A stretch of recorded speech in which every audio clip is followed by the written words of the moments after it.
welcome to the Reikai Tante Files. Today I'm going to be continuing my Villains of Yu Yu Hakusho segment, so let's begin. So, after defeating Rando and earning some training from Genkai, Yusuke comes home to find that his whole town is being overrun by insects who turn anyone that they possess into violent zombie-like creatures. The insects are being controlled by the Makai Whistle. Who has the said whistle? A group of villains known as the Saint Beasts. They are four of the most notorious criminals in all of the spirit world. The title Saint was given to them by their followers. Years ago, they were chased by a coalition of pursuers and evaded capture by locking themselves into a booby-trapped fortress. Since then, a whole city has formed at its base, filled with vile crooks who view these beasts like gods. The city of ghosts and apparitions. Now, this is the first case where Yusuke actually goes to Demon World to fight a demon. It's also the first case where the human world is in immediate danger.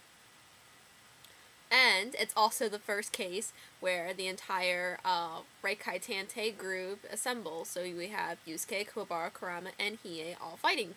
This is the first time they're all fighting together. So we must have some pretty good villains to go along with this, right? As a whole, these guys work, but individually they aren't very threatening, and their motivations aren't that complex. So let's begin. First we have Genbu. Welcome, trespassers. Okay, I'm surprised. I am Genbu of the Four Saint Beasts. Do you have a request before you die? Yeah, tell me how a beast is a saint. I'm lost. This stairwell is the only way to the castle tower. You can either defeat me and go up on your own, or be dragged there once you've stopped breathing. Why don't you all attack me? He is a demon made of rocks, and thus is able to merge with rock and disassemble and reassemble himself. Now, if you note now, obviously Genbu is the name of a creature in Chinese, Japanese folklore, and he's supposed to be like a turtle. So I'm kind of glad with the design they didn't go with a typical turtle scheme here. They kind of made him like a rock turtle, which is pretty cool. Now, Kurama is the person that fights Genbu, and this is the very first time we ever see Kurama in action. We get to see the Rosebud for the first time, you know, all that good stuff. And this is why I feel like the villains aren't that good this time. The whole thing is a setup so we can see these guys in action, including Kuwabara, Yusuke, and Hiei. You know, they've all improved. 6 months have passed in this time since defeating Rando till now. So a lot has happened, a lot has changed. So the most interesting thing that actually happens during this fight is that Genbu gets his head stuck where his dick should be. Wait, how did you get on the ceiling? What's wrong?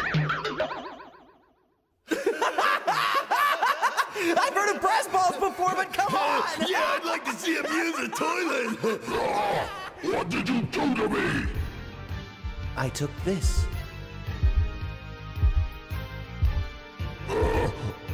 Next we have Byakuo. Now this villain, I like this villain a little bit more because the fight essentially has 3 parts and it kind of drags out a little bit longer.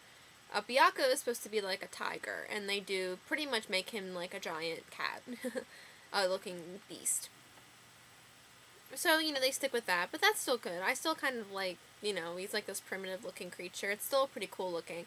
Kuwabara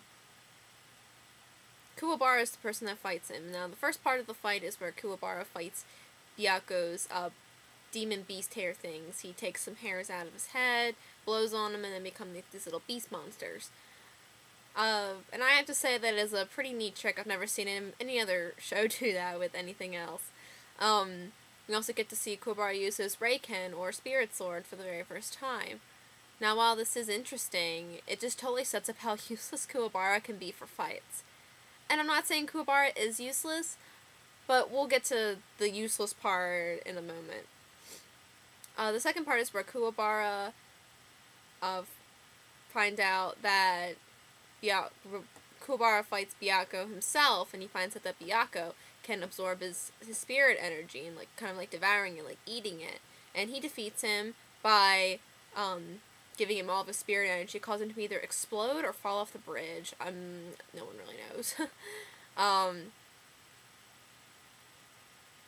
then the third part is where Kuwabara and Byakuya fight in his hell room, which is just like the lava pit. And again, Byakuya has another cool thing. He can shoot balls of demon energy from his mouth, kind of like hairballs. Haha. But Byakuya is defeated by Kuwabara simply punching him in the face and letting him fall into the lava.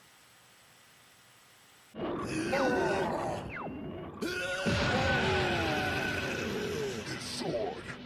He used it like a vault. I'm just happy I got to hit you. Now let's go to hell together! Now, I kind of find that anticlimactic. And I do enjoy this fight a little bit more because it's also, like, one of the first times we can see, like, Kuwabara fighting, like, a big demon, and he actually does, you know, win, per se, as you will find out later in the Dark Tournament and such, where he kind of becomes a little less useless, honestly. So, remember when I said 5 seconds ago that Byakuya was defeated? Yeah, well, he shows up here asking Seiryu, the next, Saint Beast, for help. And this is why I say that Kuwabara is useless when it comes to fights, because he didn't actually defeat Byakuya. He kind of stunned him. And he does that a lot, where he doesn't actually defeat his opponents, he kind of actually just stuns them. Or, like, you know, I don't know. I've never actually seen him physically, like, I don't think he's actually ever won anything where he was clearly the winner. It wasn't just, like, a luck thing, or, and I'm not use case kind of luck, but just luck as in, you know, they were able to get away. That's how I see it. Now, Seiryu defeats Byakuya by freezing him and then punching him, causing him to, you know, like, shatter into pieces. Hiei doesn't like this, finds it dishonorable, and decides to fight Seiryu. Now, this fight's over real quick. This fight does not take very long at all. Well, of course, you fool.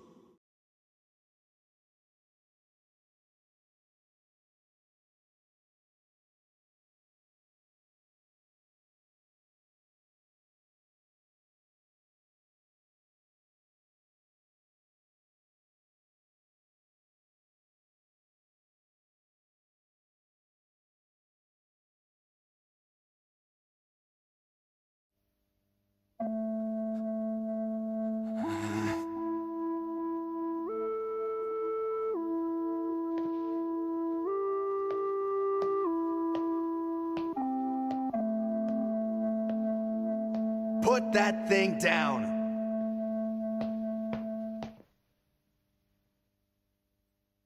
So nice to see you in person after watching you attempt to ruin my plans for so long. I am Suzaku, leader of the Saint Beasts. And I am his dear Marugu. And that means Yusuke, of course, is going to fight him. Now, the whole Makai whistle thing is his idea. You can tell how evil he is, though, since he decides to turn all the zombies in the city onto Keiko to distract Yusuke. Now, this isn't because he thinks that Yusuke is going to beat him otherwise. It's simply because he wants Yusuke to see his beloved die before he kills Yusuke. He's so confident in himself, in his plan. He doesn't think anyone's going to stop him. He kind of beats no bones that he didn't really, find any of the other beasts useful to him. They were just kind of there. And he knows that, like, he's going to win. He has this, and he just wants to make Yusuke suffer for coming in and, like, distracting him.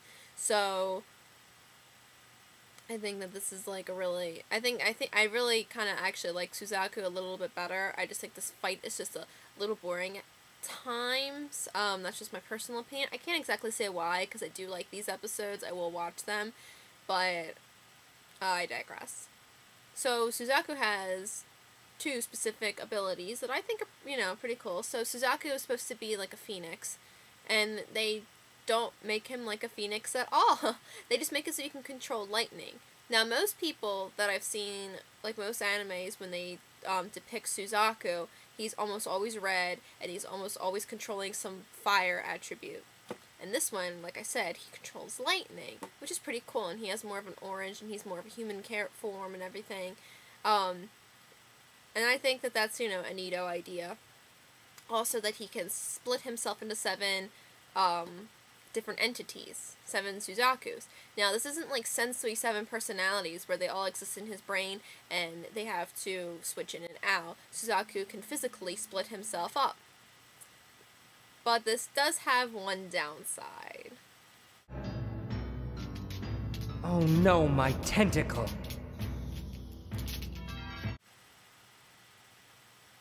The less I know about Suzaku's tentacle, the better.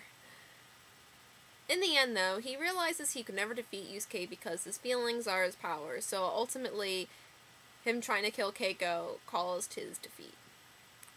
So, how do these demons hold up? Well, Genbu and Seiryu are just glanced over, so we don't get to see much of them. But, Byakuya and Suzaku kind of get a little bit more time of development because the fights that they're in actually last longer. Genbu, Seiryu, and Byakuya are just the flunkies. They're not really supposed to be very interesting. I think Suzaku specifically is a good villain though. Even if it's just a bit, he actually has a little bit of development at the end when he dies.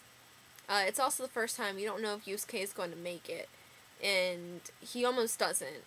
So the villains are finally getting a little bit more interesting. So stay tuned for my next installment of the villains of Yu Yu Hakusho. So until next time, sayonara, bye bye.